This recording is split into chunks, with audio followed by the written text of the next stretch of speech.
휴식기가 보약이었나? 이정우 39일 만에 3안타 폭발이 증명한 것. 솔직히 말하면 나는 올스타 브레이크 직전 이정우의 성적표를 보며 살짝 불안했다. 7월 들어 11경기에서 40타수 8안타, 타율 0.00, 시즌 타율마저 0.30까지 내려앉았다. 시즌 초반 오버페이 논란을 완전히 잠재웠던 그 이정우가 맞나 싶을 정도로 방망이가 식어 있었다. 트레이드 루머까지 나올 정도로 시장의 평가가 뒤집혔던 그 상승세가 단 열흘 남짓한 부진으로 다시 흔들리는 건 아닐까 하는 걱정이 들었던 게 사실이다. 랭킹주와 지표의 흔들림 속에서 맞이한 후반기 첫 경기, 시애틀 원정에서 이정우는 4타수 3안타 2득점 1사구라는 완벽한 답안지를 내밀었다. 나는 이 한 경기를 보며 확신했다. 이건 단순한 반짝 활약이 아니라 브레이크 기간 동안 무너졌던 밸런스를 완전히 되찾았다는 신호라고. 숫자부터 짚고 넘어가자. 이정우는 이번 경기에서 시즌 8호째 3안타 이상 경기를 만들어내며 타율을 0.302에서 0.307로 끌어올렸다. 6월 9일 워싱턴전 이후 정확히 39일 만에 나온 멀티히트 이상의 폭발이었다. 내셔널리그 타격 4위, 안타 부문에서도 리그 상위권을 유지하고 있다. 이 성적만 놓고 봐도 이정우는 지금 내셔널리그 전체에서 손꼽히는 컨택 히터의 자리를 지키고 있다는 뜻이다. 다만 나는 여기서 단순히 결과만 나열하고 싶지 않다. 진짜 흥미로운 건 이 3안타가 만들어진 과정이다. 결과의 화려함보다 그 결과를 만들어낸 타석 접근법이야말로 이정우라는 타자의 본질을 보여주기 때문이다. 첫 타석, 이정우는 시애틀 선발 브라이스 밀러의 초구 스트라이크를 침착하게 지켜본 뒤 2구째 몸쪽 높은 95.4마일 포심 패스트볼을 우전 안타로 연결했다. 4회에는 유리한 볼 카운트를 선점한 뒤 94.8마일 싱커를 당겨쳐 다시 안타를 만들어냈다. 나는 이 두 타석에서 이정우의 강점이 고스란히 드러난다고 본다. 조급하게 배트를 내지 않고 유리한 카운트를 기다린 뒤 몸쪽으로 들어오는 강속 구성 공을 정확히 밀어치거나 당겨치는 능력. 이건 파워로 승부하는 타자가 아니라 순수한 컨택 기술로 승부하는 타자만이 보여줄 수 있는 장면이다. 95마일에 가까운 패스트볼을 2번이나 정타로 연결했다는 사실은 흔히 지적되는 파워 부족이라는 약점과 별개로 그의 배트 스피드 자체는 전혀 녹슬지 않았다는 방증이기도 하다. 여기에 하나 더, 9회 마지막 타석에서의 승부도 눈여겨봐야 한다. 마이클 러커를 상대로 19까지 이어진 끈질긴 승부 끝에 커브를 받아쳐 안타를 만들어냈다. 물론 타구 자체는 중견수 앞에 애매하게 떨어진 행운의 안타에 가까웠다. 나는 이 부분을 냉정하게 인정하고 싶다. 세 번째 안타는 순수 실력만으로 설명하기 어려운 요인이 다소 섞여 있었다. 하지만 19까지 물고 늘어진 승부 자체는 절대 운으로 되는 일이 아니다.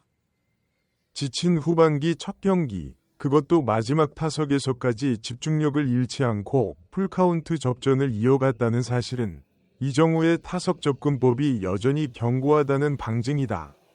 컨디션이 진짜로 무너진 타자라면 경기 막바지 타석에서 이렇게까지 긴 승부를 끌고 가기 어렵다. 오히려 조급함에 초구나 2구에 방망이가 나가는 경우가 대부분이다. 경기 흐름 전체를 봐도 이정우의 존재감은 명확했다. 6회 무사 1루에서는 정타를 쳤음에도 1루수 정면으로 잡히는 불운이 따랐지만 병살 위기 속에서도 상대 실책을 틈타 2루까지 훔쳐냈다. 7회에는 사고로 출루에 만루를 만들었고 곧이어 윌리 아다메스의 쐐기 만루포로 이어졌다. 이 장면은 단순한 개인 기록을 넘어선다. 이정우가 타석에 들어설 때마다 크고 작은 이닝이 만들어졌다는 뜻이고 이는 그가 팀 공격의 시발점 역할을 안정적으로 수행하고 있다는 근거다.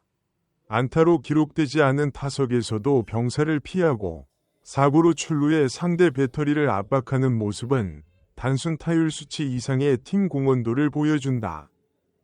실제로 이날 샌프란시스코는 시애틀을 7대 0으로 완파하며 3연승을 달렸고 이정우는 이 대승의 시작점이자 중심축이었다. 나는 이 경기 하나로 이정우의 반등을 완전히 확신하지는 않는다. 후반기 첫 경기라는 특수성, 그리고 상대 배터리와의 첫 승부라는 변수를 감안하면 표본은 여전히 작다. 밀러라는 투수를 상대로 처음 마주한 타석이었다는 점, 그리고 상대 수비의 실책이 몇 차례 겹쳤다는 점도 이번 활약을 100% 순수한 컨디션 회복으로만 해석하기 어렵게 만드는 변수다.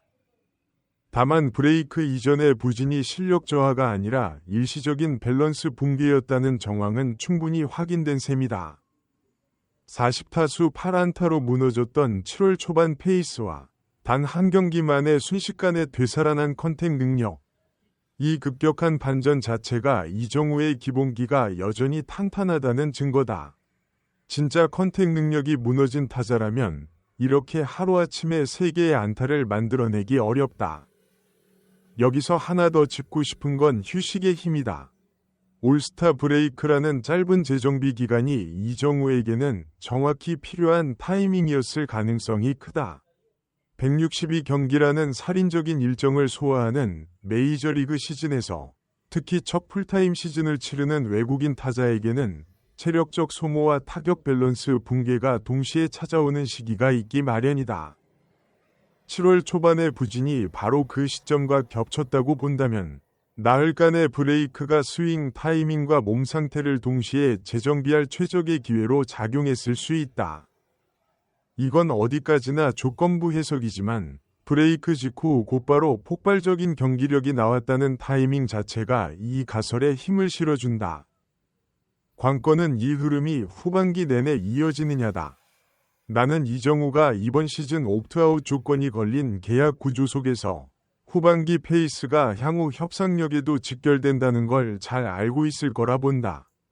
39일 만에 3안타 경기가 단발성 이벤트로 끝나지 않고 8월까지 이어지는 꾸준한 상승세로 연결된다면 이정우는 시즌 타율 0.31대 진입은 물론 내셔널리그 타격왕 경쟁에도 이름을 올릴 수 있다.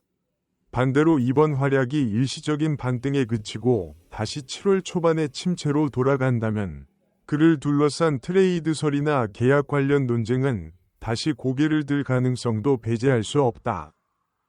나는 이 후반기 첫 경기를 단순한 컨디션 회복이 아니라 이정우 시즌 후반부의 진짜 반등을 알리는 신호탄으로 보고 싶다.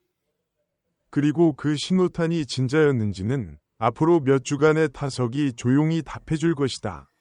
올스타 브레이크 직전 체력 방전과 밸런스 붕괴가 겹치며 잠시 식어버렸던 방망이를 단 하루 만에 완벽히 재정비하고 시애틀과의 후반기 첫 전면전에서 3안타 맹타를 휘두르며 내셔널리그 타격 탑티어 0.307 위 위험을 증명해낸 이정우 선수의 반전 드라마는 가을 야구 대권 조준을 갈망하는 샌프란시스코 팬들에게 짜릿한 전율을 선사하고 있습니다. 95마일이 넘는 밀러의 포심 패스트볼을 정타로 쪼개버린 날카로운 배트 스피드와 9회 마지막 타석에서 19까지 물고 늘어지며 행운의 안타를 기어이 짜낸 집요한 멘탈리티는 나흘간의 꿀맛 같은 휴식이 그에게 얼마나 결정적인 보약이었는지 지표로서 명확히 대변해 줍니다.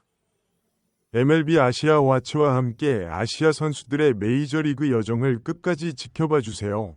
구독과 알림 설정하시면 매일 가장 빠른 소식을 놓치지 않고 만나실 수 있습니다.